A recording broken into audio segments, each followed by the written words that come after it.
நடந்து போகிறாங்க. இதில் இருக்கிற புதுமையான விஷயம் என்னென்னு சொன்னால், இந்த சிங்கள சகோதர ஆக்கள் இருக்கணும் தானே, அவங்க வந்து இந்த ட்ரெயினை நல்லா பாவிக்கிறாங்க.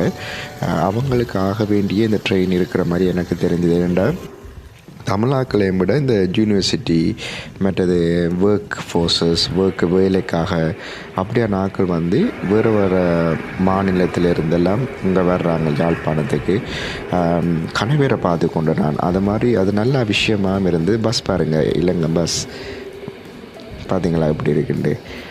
உண்மையிலே சொல்கிறேன், நீங்கள் இலங்கை போகிறீங்களா போகலையா நான் தெரியாது, ஆனால் இப்படியான காணொளி வந்து பார்க்கும் பொழுது அவ்வளவு அருமையாக இருக்க வேண்டாம். சில நேரங்களில் தான் இப்படி ஒரு காலநிலையிலையும் இப்படி ஒரு டைமிலையும் வந்து வீடியோ எடுக்கவும் முடியும், மற்றது பார்க்கவும் முடியும். எனக்கு வந்து இலங்கை வந்து பஸ்ஸில் எல்லாம் ட்ராவல்